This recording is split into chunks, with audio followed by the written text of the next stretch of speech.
अब वायसराय में आप पिछले क्लास में लास्ट जो पढ़े थे उसमें आप देखे थे, लास्ट हमें लगता है लॉर्ड मिंटो तक आपको कर लिया।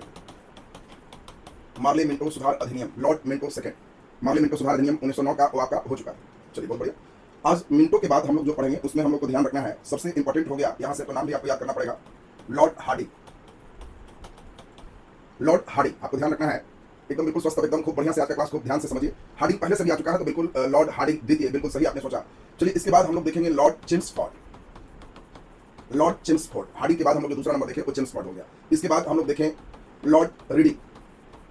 लॉर्ड रीडिंग आपको ध्यान रखना है, लॉर्ड रीडिंग। रीडिंग के बाद आपको ध्यान रखना है, तब हो गया लॉर्ड इरविन। क्योंकि ये सभी जितना अभी नाम ले रहे हैं सभी भारतीय राष्ट्रीय आंदोलन तक आपको मेन इंपॉर्टेंट इसमें है, आज के क्लास से ही सबसे इंपॉर्टेंट रखना होगा। मेयो तक ही हुआ, लॉर्ड मेयो के बाद तो काफी हम आगे तक चल दिए, मेयो के बाद तो कितना आगे चला। आप लॉर्ड मेयो कहाँ पे है, फिर उसके बाद पूरे नॉर्थ ब्रुक, लिटन, रिपन सब पिछले क्लास में टोटल होके पिछले क्लास में लॉर्ड मिंटो तक आपको पढ़ाया गया। हम लोग आज मिंटो से आगे चलेंगे और इसी चीज को आप खूब बढ़िया से यहाँ पे समझेंगे। तो इसमें लॉर्ड हार्डिंग हो गए, हार्डिंग के बाद आपको हमने बताया लॉर्ड चेम्सफोर्ड हो गए, चेम्सफोर्ड के बाद हमने आपको बताया लॉर्ड रीडिंग हो गए, रीडिंग के बाद आपको हो गए लॉर्ड इरविन, लॉर्ड इरविन के बाद आप ध्यान रखें Lord Irwin Wellington. Lord Wellington, तो लॉर्ड वेलिंगटन तक हम लोग यहाँ पर देखें तो आपका 5 यहाँ पे हो गया। इसके बाद 6 वायसराय लगभग और हम लोग कर लें तो पूरा का पूरा फेज आपका इसमें कंप्लीट हो जाएगा। देखिए इसमें हम लोग देखें, देखिए पूरा ये आपका पिछले क्लास में लॉर्ड कर्जन तमाम ये सब आपका लॉर्ड मिंटो 2 तक आपको पूरा पढ़ाया हुआ है, रियल में भी आज तक मिंटो 2 तक आपका पिछले क्लास में हो चुका है। तो अब इसमें हम लोग ध्यान दीजिए, लॉर्ड वेलिंगटन के बाद लॉर्ड कहते हैं मालिक को, तो जो भी यहाँ का मतलब हेड में लॉर्ड, मेरे प्रधान, मेरे प्रमुख, इसलिए लॉर्ड लगा। तो इसलिए लॉर्ड वेविल नहीं, वेलिंगटन के बाद वेविल, तो उसके बाद आएगा वेविल योजना, मेन रहेगा सबसे लंबे समय तक लिनलिथगो। लॉर्ड लिनलिथगो के बाद तब आएगा लॉर्ड वेविल, क्योंकि आप आगे पढ़े हो लॉर्ड वेविल योजना। इसके बाद वेविल के बाद लास्ट वेविल अंतिम जब नहीं संभाल पाएगा तो लॉर्ड माउंटबेटन को भेजा जाएगा और उसके बाद तो भारतीय बन जाएंगे चक्रवर्ती राजगोपालाचार्य। तो आज अभी आपको करना क्या है, बस 5 और 4 9 एकदम बढ़िया से आपको ध्यान रखना है। उसके बाद आपको अपने आप सब ऑटोमेटिक क्लियर हो जाएगा कि हाँ कहीं कोई हमको इसमें नाम में समस्या नहीं है। तो सबसे पहले आपको ध्यान रखना है लॉर्ड हार्डिंग। सुनोगे बढ़िया से, तुरंत एकदम याद होना चाहिए, फिर पूरा सीक्वेंस एक बार याद रहे, फिर टेस्ट दोगे तो धीरे धीरे दूसरा तीसरा राउंड में फिर आपका सही हो जाए। अपने से एक बार लिखना पड़ेगा। लॉर्ड हार्डिंग के बाद लॉर्ड चेम्सफोर्ड, हार्डिंग चेम्सफोर्ड, उसके बाद है रीडिंग, रीडिंग, इसके बाद है इरविन और इरविन के बाद है वेलिंगटन, वेलिंगटन, लॉर्ड वेलिंगटन। तो आपको इतना पहले एकदम दिमाग में पहले बैठ जाए, एकदम पूरा दिमाग में पहले बैठा लीजिए तो सब चीज एकदम सही हो जाएगा। देखो अच्छा ये बताओ, तुम लोग चेस खेलना जानते हो, चेस खेले हो? यस या नो बताओ, चेस खेलो यानी शतरंज खेले हैं कि नहीं? चलिए चेस खेले हैं। अच्छा ये बताओ, चेस तुरंत तुरंत चलना चाहिए कि रीड कर करके चलना चाहिए, जो बताओ। रीड करके कहाँ गोटी चल करके, वेरी गुड, बहुत ही बढ़िया, बहुत बढ़िया। देखिए सब लोग एकदम आप लोग कह रहा है कि रीड कर करके चलना चाहिए, जो रीड नहीं करेगा तो वो विन नहीं करेगा, वो जो है समझिए कि इधर उधर चला जाएगा, बिगा जाएगा, वैसे खत्म हो जाएगा। देखो अब इसलिए कहा गया कि बहुत हार्ड है भाई, बात समझ लो, कि आपको ध्यान रखना है, बस तुरंत याद हो जाएगा, बहुत हार्ड है, हार्ड है, कठिन है। क्या हार्ड है? तो चेस खेलना, चेस में चेस ध्यान रखो बस हो जाए, बहुत हार्ड है चेस खेल। कैसे हार्ड है? तो देखिए भाई बहुत रीड कर करके चलना पड़ता है, तब विन करोगे, नहीं तो बिगा जाओगे, एकदम सीधा सीधा समझ, बड़ा नियम आसान। हार्ड है, बहुत हार्ड है, क्या? तो चेस खेल। कैसे हार्ड है भाई? तो बहुत रीड कर करके तब खेलना पड़ता है विन होने के लिए, विन माने इरविन ध्यान रखना, नहीं तो बिगा जाओगे, बिगा जाओगे तो वेलिंगटन, नाम है बिगा गया वेलिंगटन। अब देखो तुमको एक बार लिखेंगे तो अपने से लगेगा कि सर अब तो एकदम सही में याद हो गया, मेरे दिमाग में एकदम बैठ गया। अब देखो हम सब हटा भी ली, तो आपको कहना है कि बहुत हार्ड है भाई, लॉर्ड हार्डिंग। क्या हार्ड है जी? तो चेस खेलना, तो लॉर्ड चेम्सफोर्ड। क्यों हार्ड है भाई? तो बहुत रीड करना पड़ता है, लॉर्ड रीडिंग। क्यों रीड करते हैं? तो विन होने के लिए, अगर तुम्हें जीतना है, विन करना है तो तुम्हें रीड करना पड़ेगा, तो इरविन, और नहीं अगर रीडिंग करेंगे तब बिगा जाओगे, बिगा जाओगे तो वेलिंगटन, काम खत्म हो गया। ये पहले बताओ ये पांचों एकदम सीक्वेंस में तुम्हें क्लियर हुआ कि? पहले तो नाम एकदम क्लियर आपका होना चाहिए कि हाँ सर एकदम ये वाला तो हमको याद हो गया, बहुत हार्ड है। क्या हार्ड है जी? तो चेस खेलना, तो हार्डिंग चेम्सफोर्ड, एकदम दिमाग में सबका सेट हो गया। क्यों हार्ड है भाई? तो बहुत रीड करके खेलना पड़ता है, बहुत रीड करके खेलना पड़ता है, तो रीड करना है तो रीडिंग। क्यों रीड करना है भाई? अगर विन करना है तब तो इरविन, नहीं तो बिगा जाओगे, बिगा जाओगे। अब देखो हम इसको हटा के भी लिखेंगे तो तुम्हें खुद लगेगा कि सर एकदम क्लियर हो गया, बहुत हार्ड है, हार्ड है तो हार्डिंग। क्या हार्ड है जी? तो चेस खेलना, तो चेस खेलना, तो चेस से चेम्सफोर्ड ध्यान रखना, चेस से चेम्सफोर्ड ध्यान रखना। क्यों हार्ड है भाई? बहुत रीड करना पड़ता है सर, तो रीडिंग। किस लिए? तब विन होगा सर, इसलिए इरविन, विन से इरविन दिमाग में रखना, नहीं तो बिगा जाएंगे, वेलिंगटन, हो गया आंसर। अब आपको धीरे धीरे लिखते लिखते आपको एकदम अपने से लगेगा कि सर एकदम याद होते जा रहा है, हमको कोई सीक्वेंस में दिक्कत ही नहीं हो रहा है। हार्ड है चेस खेलना, क्यों? इसमें बहुत रीड करके खेलना पड़ता है, तब जाके विन करोगे, नहीं तो बिगा जाओगे, बस इतने ध्यान रखो, काम कंप्लीट हो गया। तो हम समझते हैं कि आपका यह स्टेप पहला 5 सभी बच्चों को एकदम क्लियर। और इसके बाद जो आप देखो ये चारों की बात करें, चारों की बात करें तो ये चारों में तो 2 हमें लगता है सारे बच्चे को याद रहता है, शायद ही कोई बच्चा होगा जो बीपीएससी की तैयारी करे और उससे पूछा जाए स्वतंत्र भारत के प्रथम भारतीय गवर्नर जनरल, तो चक्रवर्ती राजगोपालाचारी सभी बच्चे को याद होता है। स्वतंत्रता के समय वायसराय या फिर इसमें स्वतंत्रता के समय गवर्नर जनरल लॉर्ड माउंटबेटन, ये दोनों सबको याद होता है, ये दोनों सबको याद होता है। ये ऐसा शायद ही बच्चे होते हैं जिनको याद ना रहे, सबको याद रहे। और ये नाम पर लिंक थीन है, लेकिन सबसे ज्यादा दिन तक यही रहा है, ये भी समझ। द्वितीय विश्व युद्ध से लेकर जितना भारत छोड़ो आंदोलन जो भी काम है, सबसे ज्यादा नाम है इसका लिंक थीन, लेकिन सबसे ज्यादा समय तक रहा है लिंगलिथगो। और इसीलिए आपको ध्यान रखना है कि सबसे ज्यादा समय तक रहने वाला लिंगलिथगो है, 36 से ही है, 1936 से ही लेकर के और लगभग 44 तक रहा है लिंगलिथगो, इसलिए लंबे समय तक रहा है। और उसके बाद लॉर्ड वेविल। तो अब आपको ध्यान रखिए, आपको समझना है, एक समझदार व्यक्ति की कहानी है, वो क्या कह रहा है, आपको सलाह दे रहा है कि बेटा गो, गो माने जाओ, गो बोलेंगे तो लिंक लिथ गो, जब गो बोलेंगे तो कहना लिंक लिथ गो, गो जाओ, अपना विल पावर मजबूत करके जाओ, गो जाओ, कैसे जाओ, विल पावर मजबूत करके जाओ, गो लिंक लिथ गो, विल पावर मजबूत करके जाओ, विल पावर मजबूत करके जाओ, तो उससे फायदा क्या होगा, तब बेटे बेटे राज करोगे, विल पावर मजबूत है ना, तो बेटे राज करो, बेटे से मंत्र बेटे और राज करोगे तो राज गोपालाचारी, ये तो लाइन आपका ऐसे ही क्लियर हो गया। अब देखो इसमें कुछ नहीं था, गो लिंक लिथ गो, एकदम दिमाग में आ गया, गो लिंक लिथ गो, विल गो का कैसे जो गो भाई, विल पावर मजबूत करके तो बे वेल, विल पावर मजबूत करके तो बे विल, किसको कह रहे हैं, तो बेटे को कह रहे हैं, तो लाउड माउंट बेटे, किस लिए भाई फायदा, राज करोगे, राज चक्रवर्ती राज गोपालाचारी, बस काम कंप्लीट। देखो अब मुझे लगता है कि इसमें एकदम सभी आपको पूरा याद हो गया। अब आप देखो इसमें सबका ड्यूटी क्या है वो सुन लो, थोड़ा कठिन सेक्शन है, इसमें कोई दो मत की बात नहीं। यूपीएससी में तो पिछले बार भी तुम क्वेश्चन देखोगे तो दो क्वेश्चन सिर्फ यही जोन से रहा, वैसा से ही 2 क्वेश्चन रहा, तो इसीलिए यहाँ पर जो सेक्शन है शायद ही ऐसा बीपीएससी का एग्जाम हो कि एक क्वेश्चन ना रहे, एक तो तुम्हारा आना ही आना है, निश्चित आएगा। और इसके लिए तुमको क्या करना है, हम तो प्रयास करेंगे कि जैसे हम लोग अपने दिमाग में सेट की आप तक वैसा पहुंचाए, आपको कोशिश करना है कि रफ आज लगभग याद हो जाएगा, और जो बच्चे एक एक टैबलेट 3 बार खाएगा उसको लाइफ टाइम की रोग खत्म हो जाएगा, हमेशा के लिए याद, जो लिखेगा नहीं वो फिर हो जाए। लिखना जरूरी है, मतलब आज घर में बैठ करके आराम से एक बार फिर अगला दिन, एक बार फिर अगला दिन, एक बार 3 बार लिख देना है। तो आज हम क्या बताएं, क्या चेस खेलना, चेस स्पोर्ट क्यों हार्ड है, तो बहुत रीड करना पड़ता है, लॉर्ड रीडिंग, रीड करना पड़ता है, लॉर्ड रीडिंग, किस लिए रीड करना पड़ता है, तो आपको ध्यान रखना है विन होने के लिए, विन होने के लिए, तो विन मने हो गया इरविन, और नहीं तो फिर बिगा जाओगे वेलिंगटन, वेलिंगटन, इतनी बात तो आपको एकदम क्लियर हो। उसके बाद आपको सिर्फ ध्यान रखना है गो, गो तो लिंक लिथ गो, लिंक लिथ गो, अभी हो सकता है नहीं पकड़ा जो लोग पहली बार सुन रहे, धीरे धीरे आपको ऑटोमेटिक याद हो जाए। गो कैसे गो, तो विल पावर मजबूत करके, लॉर्ड वेवेल, विल पावर मजबूत करके गो, क्या भाई तो फायदा, तो बेटे माउंट बेटे, माउंट बेटे राज करोगे, राज गोपालाचारी। तो अब सारे बच्चे हमें ये बताओ, इतनी दूर तक सभी का सीक्वेंस ये सब चुके सबसे इंपॉर्टेंट है, एकदम सेट हो जाना चाहिए, इनसे ही सबसे ज्यादा प्रश्न आपसे पूछा जाता है। तो आपको एकदम दिमाग में बैठ गया होगा कि हार्ड है चेस खेलना, क्यों हार्ड है, बहुत रीड करके खेलना पड़ता है, तब विन होंगे नहीं तो बिगा जाएंगे। उसके बाद सीधा ध्यान रखना है गो, विल पावर मजबूत करो, और तब बेटे को कहे कि राज करोगे, विल पावर मजबूत है बेटे राज करोगे, बस इतना ही दिमाग में आपका सेट करना।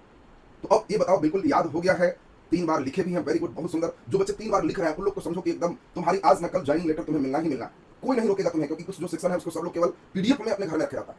शायद ही तुमको जनरल कंपटीशन की तैयारी करने वाले में 100 में 1 बच्चे होते हैं जो वायसराय का सीक्वेंस सुना सकते हैं, 1000 में 1 कह लो, 100 तो मैंने कम ही बोला, 1000 में 1 बच्चे होंगे जिसको तुम कहोगे कि एक बार सीख बेचारा वो अपना इधर उधर भागना शुरू कर देगा कि इतना कौन याद करेगा, पागल हो जाए। लेकिन जो बच्चे एकदम पूरा ध्यान दे रहे हैं, मेहनत कर रहे हैं, उन लोग का एकदम सीक्वेंस बन जाए। तो चलिए अब हम मान के चल रहे हैं कि एकदम पूरा सब लोग का क्लियर हो चुका है, वेरी गुड। अब यहां से हम लोग आज के क्लास को शुरू करते हैं। सबसे पहले आज हम लोग चलेंगे लॉर्ड हार्डिंग द्वितीय, लॉर्ड हार्डिंग द्वितीय, इन्हीं की बात हम लोग सबसे पहले चलते हैं, क्योंकि लॉर्ड हार्डिंग हम लोग के लिए इंपॉर्टेंट है। 1910 से लेके 1916 तक इनका कार्यकाल रहा है। लेकिन अब इसमें इंपॉर्टेंट चीज क्या है, इसको हम लोग समझेंगे। इसमें लॉर्ड हार्डिंग के समय ही बिहार राज्य की स्थापना हुई, इसीलिए आप देखिए पहले पटना में जो बस स्टैंड था उसका नाम हार्डिंग पार्क था, अब हार्डिंग पार्क से हट करके कविगहिया आ गया, कविगहिया से भी हट के बैरिया चला गया। अगर कोई बच्चे पहले पटना अगर आए होंगे तो उन लोगों को याद होगा कि पहले बस स्टैंड हार्डिंग पार्क में था, हार्डिंग पार्क चलिए, हार्डिंग पार्क चलिए, ये लॉर्ड हार्डिंग के नाम से, कारण इसी के समय बिहार राज्य की स्थापना हुई थी। तो यहाँ पे लॉर्ड हार्डिंग के कुछ कार्य बड़ा इंपॉर्टेंट, बिल्कुल दिल्ली दरबार आपको पहले भी समझाए थे, तो सभी लोग बढ़िया से आपको ध्यान रखना है। टाइम पीरियड के लिए बहुत परेशान नहीं होना है, डेट अभी छोड़ दीजिए, अभी पहला चरण यूपीएससी की जब तैयारी करोगे तो फिर इसके और बारीकी से खनन करना हो। अभी आप किसी पीसीएस रेंज तक के लिए आपको एकदम फिट कर दिया जाए, बाकी यूपीएससी में थोड़ा सा इसका लेवल और बढ़ता है तो तुम आईएएस तक के लिए फिर हो, और इसमें वहां पे तुमको यूपीएससी के लिए पढ़ोगे तो डेट का फिर अलग सीक्वेंस कोशिश करेंगे एकदम पूरा बैठ। लेकिन अभी हम नहीं चाहते कि आप उतना परेशान हो जाओ कि जो होना है अभी मूल बात भटक जाए। तो चलिए अभी डेट फेट पर बहुत परेशानी मत रखो, कहानी से जुड़ते जुड़ते घटनाक्रम से वो दिमाग में आपका आ जाए। तो अब आपको बिल्कुल दिमाग में सेट रखना है, पहला नंबर लॉर्ड हार्डिंग के समय ही दिल्ली दरबार का आयोजन किया गया, और इस दिल्ली दरबार में पहली बार ऐसा हुआ कि आप जानते हो इंग्लैंड से युवराज आए थे कौन, जॉर्ज पंचम, जॉर्ज पंचम आए थे और इन्हीं की पत्नी थी मेरी, और बिल्कुल दिल्ली दरबार का आयोजन 1911 में किया गया, 12 दिसंबर 1911। तो देखिए दिसंबर में 12 दिसंबर 1911 को दिल्ली दरबार का आयोजन जॉर्ज पंचम ने किया। नाम 1911 है लेकिन समझो दिसंबर में 12 हो चुका है, लगभग लास्ट पे ही है। और इसी कारण से दिल्ली दरबार में जब जॉर्ज पंचम आए तो 2-3 काम किया गया। एक तो किया गया कि बंगाल विभाजन रद्द करवा दिया, कि बंगाल विभाजन रद्द होगा। दूसरा काम किया गया कि भारत की राजधानी जो पहले से कोलकाता चल रहा था, एक कोलकाता से दिल्ली स्थानांतरित कर दिया गया, दिल्ली स्थानांतरित कर दिया गया। अब देखो यही जॉर्ज पंचम ने ही दिल्ली राजधानी का शिलान्यास किया कि यहां से दिल्ली राजधानी हो जाए। तो कलकत्ता से दिल्ली राजधानी सब 1911 में ही है, बंगाल विभाजन रद्द ये भी 1911 में। और इसी समय चूंकि दिसंबर माह हो चुका है तो जस्ट 1912 में इंप्लीमेंट होना प्रारंभ हो, और 1912 में बिहार राज्य की स्थापना हुई। देखिए बिहार राज्य की जो स्थापना है, आपसे पूछा जाएगा कि बिहार राज्य की स्थापना के समय वायसराय कौन था, तो आपको ध्यान रखना है कि लॉर्ड हार्डिंग द्वितीय के समय ही बिहार राज्य की स्थापना हुई। और इस समय आपको देखना है कि बिहार राज्य की स्थापना हार्डिंग के समय हो चुका है। बिल्कुल इस समय 14 से 18 प्रथम विश्व युद्ध है, तो बिल्कुल आपने बढ़िया कहा कि इसी समय प्रथम विश्व युद्ध प्रारंभ हुआ है। अब जब प्रथम विश्व युद्ध प्रारंभ हुआ तो आपको मालूम है कि 1915 में महात्मा गांधी भारत आए, सब एक दूसरे से देखो लिंक जुटे। और इसीलिए आपसे देखो आशा क्या किया जाता है, एक सामान्य बच्चे जो रेलवे ग्रुप डी ये सभी परीक्षा देता है, उन बच्चों से सीधा सीधा आशा यह किया जाता है कि केवल बताए गांधी जी भारत कब आए थे, तो 1915। बीपीएससी के बच्चों से ये कोशिश की जाती है कि गांधी जी के भारत आगमन के समय भारत का वायसराय कौन था, और उनसे आशा किया जाता है कि बच्चे वहां तक सोच पा रहा है कि नहीं। तो आपको कहना है कि सर समझ गए, 16 तक तो हार्डिंग है, और बिल्कुल 9 जनवरी 1915 9 जनवरी प्रवासी भारतीय दिवस भी हम लोग मनाते हैं, तो ये महात्मा गांधी का भारत आगमन इसी के समय, महात्मा गांधी का भारत आगमन। इसके बाद एक इंपॉर्टेंट इवेंट और है जिस इवेंट पर हम लोग ध्यान देते हैं, लॉर्ड हार्डिंग के समय, जब हार्डिंग 1912 में दिल्ली में प्रवेश कर रहा था कि अब हम दिल्ली में ही रहेंगे, राजधानी दिल्ली हो चुका है, तो जो आपका चांदनी चौक का इलाका है, चूंकि दिल्ली का मतलब लाल किला हो, और लाल किला अगर दिल्ली कभी गए होंगे तो उसके सामने ही चांदनी चौक, उसी चांदनी चौक में ही लॉर्ड हार्डिंग पर बम फेंका गया। और बम कांड जो है इससे रिलेटेड रहा है, इसलिए काफी इंपॉर्टेंट ये है कि बम बिल्कुल रास बिहारी बोस का ही नाम आता है। ऐसे उसमें बहुत सारे सिस्टम है, हम केवल हल्का भी समझाते हैं। क्योंकि लॉर्ड हार्डिंग क्या किया था, कलकत्ता से राजधानी दिल्ली करवा दी, और बंगाली लोग कलकत्ता से दिल्ली चला गया, क्योंकि राजधानी कलकत्ता है तो बंगाली को सुविधा मिल रही थी। और अपनी बात को अब जॉर्ज पंचम को उदाहरण करके चला गया, करवाने वाला हार्डिंग भी चलो ठीक ठाक कर लिया। लॉर्ड हार्डिंग जब प्रवेश कर रहा है बजाते 1912 में, तो पूरे इंग्लैंड तक ध्यान आकृष्ट करने के लिए कि हम भारतीय खिलाफ है, दिल्ली राजधानी नहीं होना चाहिए, उसके कारण बंगाली का एक नाम आता है रास बिहारी बोस, और उनके द्वारा कहा जाता है कि बम जो है पटका गया, और इस बम कांड में बाल बाल लॉर्ड हार्डिंग बच गए। लेकिन बम की कहानी हम सुनाएंगे, कैसे बम कहां से आते हुए बम पहुंचा, कैसे कैसे पटकाया। केवल अभी ध्यान यह रखना कि दिल्ली में हार्डिंग पर बम फेंका गया, हार्डिंग पर बम फेंका गया। बस इतना ही से लॉर्ड हार्डिंग के लगभग सिस्टम आपका क्लियर हो चुका है। तो लॉर्ड हार्डिंग अब हम समझते हैं कि 1910 से 1916 तक की बात है, तो वो आपका बिल्कुल एकदम क्लियर हो चुका है। तो अब यहां तक हम लोग लॉर्ड हार्डिंग की बात देख लिए। लॉर्ड हार्डिंग के बाद जल्दी याद करो, हार्ड है भाई, क्या हार्ड है जी, चेस खेलना हार्ड है, और इसीलिए आपको याद हो गया होगा लॉर्ड चेम्सफोर्ड। लॉर्ड चेम्सफोर्ड आप सभी को याद होगा, मॉन्टेग्यू चेम्सफोर्ड सुधार अधिनियम। चेम्सफोर्ड 1916 से 5 वर्षों तक रहा है, 1921। डेट याद करना इसलिए आसान होता है कि अधिकांश 4 से 5 यही रहा है, किसी किसी का क्रिटिकल है, केवल उसको ध्यान रख लीजिए, बस सब सही हो जाए। तो अब बाकी हम लोगों को ध्यान रखना है कि 1916 से 21 में वायसराय कौन है, लॉर्ड चेम्सफोर्ड। चेम्सफोर्ड के समय जो जो घटनाक्रम हुआ उसको समझो। पहला तो आप समझ गए होंगे कि गांधी जी का पहला सत्याग्रह चंपारण सत्याग्रह। अब देखो क्वेश्चन कैसे पूछेगा, क्वेश्चन पूछेगा गांधी जी किसके समय आए, तो हार्डिंग हो जाए। लेकिन अगर यही पूछा जाएगा कि बताओ गांधी जी जो है चंपारण सत्याग्रह जब किए तो भारत का वायसराय कौन था, तो लॉर्ड चेम्सफोर्ड हो जाए। प्रथम विश्व युद्ध जब प्रारंभ हुआ था तो आपको बताया कि इस समय लॉर्ड हार्डिंग वायसराय, लेकिन प्रथम विश्व युद्ध जब अंत हुआ था, परीक्षा में बड़ा शैतानी करता है, बच्चे प्रारंभ पढ़ के गए वो अंत पूछते, तो आपको ध्यान रखना है कि प्रथम विश्व युद्ध की समाप्ति, प्रथम विश्व युद्ध की समाप्ति, तो प्रथम विश्व युद्ध की समाप्ति के समय लॉर्ड चेम्सफोर्ड वायसराय होगा, क्योंकि प्रथम विश्व युद्ध 1918 में लास्ट हुआ। प्रथम विश्व युद्ध में भारतीयों ने अंग्रेजों का साथ दिया था, इसलिए भारतीय उम्मीद कर रहे थे कि प्रथम विश्व युद्ध के बाद हम लोग के लिए कुछ बढ़िया कानून आएगा, और बढ़िया कानून कुछ आया नहीं। यही आप जानते हो 1919 में मॉन्टेग्यू चेम्सफोर्ड सुधार अधिनियम आया, मॉन्टेग्यू चेम्सफोर्ड सुधार अधिनियम आया, और इस अधिनियम के द्वारा भारतीय जितना सुविधा खोज रहे थे कुछ दिया नहीं गया। इसी के कारण मार्च 1919 में आप जानते हो रॉलेट एक्ट लाया गया, रॉलेट एक्ट लाया गया, और इसी के विरोध करने पर 13 अप्रैल 1919 को जालियांवाला बाग हत्याकांड हुआ, जालियांवाला बाग हत्याकांड हुआ। तो आप सभी लोग का यह बात बिल्कुल क्लियर हो चुका कि जालियांवाला बाग हत्याकांड, रॉलेट एक्ट, सभी बात आप एकदम दिमाग में आपका बैठते चला जाए। कोई भी पूछा जाएगा कि बताओ रॉलेट एक्ट किसके समय हुआ, चेम्सफोर्ड, जालियांवाला बाग हत्याकांड तो चेम्सफोर्ड। अब आपको मालूम है कि जालियांवाला बाग हत्याकांड के बाद महात्मा गांधी ने असहयोग आंदोलन प्रारंभ किया, और इसीलिए आपको पूछा जाए असहयोग आंदोलन 1920 से 22 है, तो असहयोग आंदोलन किसके समय प्रारंभ हुआ, तो आपको ध्यान रखना है कि असहयोग आंदोलन लॉर्ड चेम्सफोर्ड के समय प्रारंभ हुआ। तो अब आपको एक मोटा मोटी जो सीन है वो आपको बिल्कुल दिमाग में एकदम बैठ जाना चाहिए। बाकी शिक्षा वाला जितना है बीएचयू एमयू सबकी बात हम लोग करेंगे तो ऑटोमेटिक सब जुड़ते चला जाए। अभी मैं चल रहा हूं कि एकदम इतनी बात जो रहे जो मिनिमम आवश्यक है वो कम से कम सबको एकदम याद है। तो अब आपको ये लाइन एकदम बिल्कुल सबको दिमाग में आ गया होगा कि इसमें कभी भी चंपारण सत्याग्रह, प्रथम विश्व युद्ध की समाप्ति, मॉन्टेग्यू चेम्सफोर्ड का नियम, रॉलेट एक्ट, जालियांवाला, असहयोग आंदोलन का शुरुआत सब लॉर्ड चेम्सफोर्ड के समय। चलो जल्दी जल्दी याद करो, हार्ड है क्या, चेस खेल। क्यों हार्ड है, क्योंकि रीड करना पड़ता है। तो अगला नंबर सबके दिमाग में आ गया होगा कि हम लोग नेक्स्ट नाम जो लेने जा रहे हैं वह नाम क्या होगा, लॉर्ड रीडिंग। लॉर्ड रीडिंग ये हमारा अगला नाम हो गया। तो बाकी सत्याग्रह क्या है, क्या उसमें बाकी कैसे असहयोग हुआ, क्यों हुआ, सबको जैसे गांधी चरण आएगा तो हम लोग सुनेंगे। अभी हम लोग एक उसको कवरेज दे रहे हैं कि बाकी सिस्टम आपका पैक हो जाए। और इसमें हम लोग को ध्यान रखना है कि लॉर्ड रीडिंग जो है ये 5 साल यह भी रहा है, तो 1921 से 26 ये हम लोग रीडिंग का कार्यकाल कर लेंगे। अब आप खुद समझ रहे होंगे कि इसी के समय चौरी चौरा हत्याकांड 5 फरवरी 1922, असहयोग आंदोलन वापस। सब देखो घटनाक्रम अगर तुम पहले से पढ़े हो तो बिल्कुल क्लियर। असहयोग आंदोलन के समय ही 1921 में प्रिंस ऑफ वेल्स भारत आए, तो प्रिंस ऑफ वेल्स के भी नाम इसमें चला है। नेहरू रिपोर्ट अभी क्यों आएगा, नेहरू रिपोर्ट 28 में साइमन कमीशन गठन होगा वो आएगा, उसके विरोध में नेहरू रिपोर्ट होगा, तो यहाँ नेहरू रिपोर्ट नहीं होगा, वो 28 में जाएगा, अगला में चलो। तो अब आपको बिल्कुल ये लाइन सभी क्लियर हो चुका होगा कि सबसे पहला तो 1921 में ही चले, तो इसमें प्रिंस ऑफ वेल्स, वेल्स के जो राजा है प्रिंस ऑफ वेल्स का भारत आगमन। दूसरा नंबर आपका हुआ चौरी चौरा हत्याकांड, चौरी चौरा हत्याकांड। इसके बाद आपका हो गया असहयोग आंदोलन वापस। आप पढ़ोगे 5 फरवरी 1922 को है, 12 फरवरी 1922 को ही वापस होगा, तो असहयोग आंदोलन वापस। ये सभी डेट क्रम आप एकदम दिमाग में धीरे धीरे जैसे जैसे पढ़ते जाओगे आपको अपने से बैठते चला जाए। 1925 में आपको ध्यान रखना है कि काकोरी ट्रेन कांड हो गया, काकोरी ट्रेन डकैती। काकोरी में आप पढ़ोगे आगे कहानी, बिस्मिल्लाह खां जो है आप जानते हो अशफकुल्ला खां की बात करें, बिस्मिल्लाह खां नहीं, अशफकुल्ला खां हो गए, आप उसमें भगत सिंह वगैरह का भी जो है देखोगे, उन लोग के भी वहाँ पर जो है इन्वॉल्वमेंट होगा 1925 में। और जो सरकार ट्रेन से पैसा ले जा रहे थे, वो पैसे को ही इन लोग बीच में कोई स्टेशन पर बैकम काट के लूट लेंगे, वो कहानी आप इसमें बिल्कुल पढ़ो। चंद्रशेखर आजाद बिल्कुल उसी में मेन रोल में चंद्रशेखर आजाद उभर के मेन सामने आते हैं। तो लॉर्ड रीडिंग की कहानी में आप देखिए, प्रिंस ऑफ वेल्स का भारत आगमन, चोरी चोर हत्याकांड, असहयोग आंदोलन, वापस काकोरी ट्रेन डकैती। चलिए अब जल्दी से बता दो भाई, हार्ड है चेस खेलना क्यों? क्योंकि इसमें रीड करना पड़ता है, किस लिए? विन करने के लिए। तो सारे बच्चे को समझ में अगला नंबर आ गया होगा, लॉर्ड इरविन। और लॉर्ड इरविन यह सबसे इंपॉर्टेंट भी है, चूंकि लॉर्ड इरविन से काफी कुछ लेना देना है। ये भी 5 साल तक ही रहेंगे, सब 5 साल है, इसमें डेट एकदम आराम से चलेगा, 26 से 31। देखो एक बार डेट पकड़ेंगे ना, तो सब लगातार 5 साल चलते जाएगा, तो एकदम आसान हो जाएगा। आपको जिस बच्चे को डेट में दिक्कत है, इनको केवल हार्डिंग में 6 ध्यान रखना। यहाँ 16 से 21 5 साल जोड़े, 21 से 26 5 साल जोड़े, 26 से 31 5 साल जोड़े, सब लगातार 5-5 जोड़ते चला जाए। और इसी के समय, इरविन के समय ही भारत में नए कानून बनाने के लिए, चूंकि 10 वर्षों के पश्चात कानून बनते थे। 9 में मार्ले मिंटो सुधार अधिनियम आए, 19 में मॉन्टेग्यू चेम्सफोर्ड सुधार अधिनियम आए, तो 29 में नए कानून बनाने थे। और इसके लिए 27 में ही साइमन कमीशन का गठन हुआ। तो साइमन कमीशन का गठन 27 में हुआ और आगमन 28 में हुआ। और एक गठन और आगमन, इन दोनों के समय भारत में वायसराय कौन है? तो आपको ध्यान रखना है, लॉर्ड इरविन। इन्हीं के विरोध में नेहरू ने 28 में अपना रिपोर्ट सौंपा कि कानून ऐसा होना चाहिए, और इसीलिए इन्हीं के समय 28 में नेहरू रिपोर्ट सौंपा गया। इसके बाद आप जानते हैं कि 28 में नेहरू रिपोर्ट जब सौंप दिया गया, तो अब जब अंग्रेजों ने बात नहीं मानी, तो हम लोग 1929 में पूर्ण स्वराज की मांग की। पूर्ण स्वराज की घोषणा के समय कौन थे? तो फिर वही लॉर्ड इरविन। इस इरविन के समय बिल्कुल लाहौर में झंडा गाड़ना, पंडित जवाहरलाल नेहरू इसके अध्यक्ष होंगे लाहौर अधिवेशन के। इसमें लॉर्ड इरविन के समय आपको ध्यान रखना, नेहरू रिपोर्ट एक कानून है, आगे पढ़ोगे। भारत में कैसा कानून बनना चाहिए, इसके लिए साइमन कमीशन आया। साइमन में कोई भी भारतीय सदस्य नहीं था। भारतीयों ने जोर शोर से आवाज उठाया कि हम भारतीयों को भी शामिल करो, तो अंग्रेजों ने, इरविन ने जवाब दिया कि भारतीयों को कानून बनाने आता कहाँ, तुमको इतनी अकल नहीं है।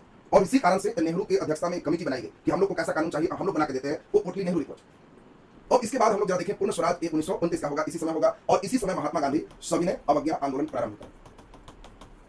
सविनय अवज्ञा आंदोलन प्रारंभ कर देंगे। तो आपसे कभी भी पूछा जाएगा सविनय अवज्ञा आंदोलन, तो आप कहोगे कि वो समझ गए, लॉर्ड इरविन के समय सविनय अवज्ञा आंदोलन है। और यह आंदोलन आप लोग जानते हैं दांडी यात्रा से ही प्रारंभ। याद है कि लास्ट इसी में दिल्ली समझौता होगा, जिसको गांधी इरविन समझौता के नाम से जानते हैं। 1931 का समझौता आपको मालूम होगा। 1931 में गांधी और इरविन के बीच समझौता, और इसी समझौता के बाद गांधी जी 1931 में लंदन गए थे, और लंदन में इसी के समय, इरविन के समय ही प्रथम गोलमेज सम्मेलन का आयोजन किया गया। तो प्रथम गोलमेज सम्मेलन कभी भी आपसे देगा तो आप कहोगे कि समझ गए 5 मार्च 1931, तो आपको ध्यान रखना है कि वो प्रथम गोलमेज सम्मेलन ये लॉर्ड इरविन के समय किया। तो अब ध्यान दीजिए, जवाहरलाल नेहरू का रिपोर्ट है या मोतीलाल नेहरू? मोतीलाल नेहरू उसमें एक व्यक्ति का रिपोर्ट नहीं है, नेहरू रिपोर्ट। मोतीलाल नेहरू उसके हेड होंगे, उनके मेंबर में कई सदस्य होंगे, और उन सभी ने मिलकर के भारतीयों का एक रिप्रेजेंटेशन किया है। मेन उसके हेड मोतीलाल नेहरू। जवाहरलाल नेहरू की अध्यक्षता में पूर्ण स्वराज की मांग की गई 29 में। इसमें मोतीलाल नहीं, इसमें जवाहरलाल है, इसमें मोतीलाल। लेकिन मोतीलाल केवल अकेले नहीं, आपको जब देखोगे उसमें एक कमेटी होगी, टीम होगी, तब आपको पूरा क्लियर हो जाए। और इसमें हम लोग जरा ध्यान दें, एक गोलमेज सम्मेलन लंदन में आयोजित किया गया, ताकि साइमन कमीशन जो रिपोर्ट बनाया है वह रिपोर्ट पूरा पालन हो जाए, और इसके लिए लंदन में प्रथम गोलमेज सम्मेलन को आयोजित किया। लेकिन गांधी जी इसमें गए भी, एक पूरा सक्सेस नहीं हुआ। ये पूरा आपको मेन इरविन के बाद ध्यान रखना। अब बताओ, विन होगे और नहीं तो बिगा जाओगे। बिगा जाओगे तो बस अगला नंबर का नाम आपके ध्यान में आ ही गया होगा कि अगला नंबर हमारा नाम क्या हो गया, लॉर्ड वेलिंगटन। लॉर्ड वेलिंगटन, या तो विन करोगे या बिगा जाओगे। और फिर वेलिंगटन भी 5 साल तक रहेगा। तो डेट सभी बच्चे को क्लियर हो गया होगा कि 1931 से लेकर 36 तक ये हमारा वेलिंगटन है। 5-5 वर्षों का सबका क्रम है, एकदम सीक्वेंस में चले। और वेलिंगटन के समय कुछ बहुत ज्यादा नहीं, केवल 2-3 घटना में ध्यान रखो। एक तो बहुत इंपॉर्टेंट है, द्वितीय और तृतीय गोलमेज सम्मेलन दोनों। बहुत अच्छा प्रश्न है, द्वितीय और तृतीय, 3 गोलमेज सम्मेलन हुआ है। तो प्रथम केवल इरविन के समय, और द्वितीय और तृतीय गोलमेज सम्मेलन, 31 में है द्वितीय और 32 में है तृतीय, सभी इसी के समय। और इसी के समय 1932 में सांप्रदायिक पंचायत, आगे पढ़ोगे, हरिजनों के लिए भी पृथक निर्वाचन की व्यवस्था होगी। और महात्मा गांधी 1932 में गांधी और अंबेडकर के बीच पूना पैक्ट हुआ। तो आपसे क्वेश्चन अच्छे लेवल के एग्जाम में पूछा जाएगा कि पूना पैक्ट के समय भारत के वायसराय कौन थे? तो आपको कहना है कि समझ गए 32 की बात चल रही है, तो ये वेलिंगटन है। तो आपको ध्यान रखना है एक वेलिंगटन को। तो अब आपको ये बात बिल्कुल पूना पैक्ट की बात भी बिल्कुल क्लियर हो। और इसमें ध्यान दीजिए, इरविन में पूना पैक्ट नहीं होगा। इरविन तो 31 में बेचारा खत्म हो गया, 31 से वेलिंगटन है, पूना पैक्ट 32 में। तो इसलिए 32 में पूना पैक्ट है, तो वहां इरविन नहीं करना। पूना पैक्ट का मतलब कंप्लीट वेलिंगटन हो। तो वेलिंगटन में और कोई बहुत कुछ इंपॉर्टेंट है नहीं, मेन गोलमेज सम्मेलन और पूना पैक्ट, ये मेन ध्यान रखना। अब यहां से 36 के बाद, अब चूंकि 39 में द्वितीय विश्व युद्ध शुरू हो जाएगा, तो थोड़ा अब टाइम लगेगा। लड़ाई चल रही है, तो लड़ाई चल रही है, तो एक वायसराय को बुला के दूसरा भेजे, ये थोड़ा टफ काम हो जाता है।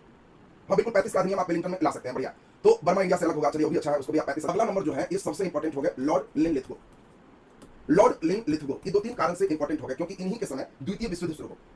तो 1936 में ये आए थे। नियम के अनुसार से सब 5 साल रह रहे थे, अधिक से अधिक 6 साल। तो 5 साल ही रहते तो 41 में चले जाते। लेकिन उस समय द्वितीय विश्व युद्ध शुरू हो गया। इस समय लड़ाई इतना भयंकर है कि अब लड़ाई व्यक्ति देखे कि 5 साल के कारण वायसराय बदले, ये तो वायसराय है, अनुभवी है, चलो चलेगा, हटाने से अच्छा जब तक लड़ाई शांत रहो तब तक रखो।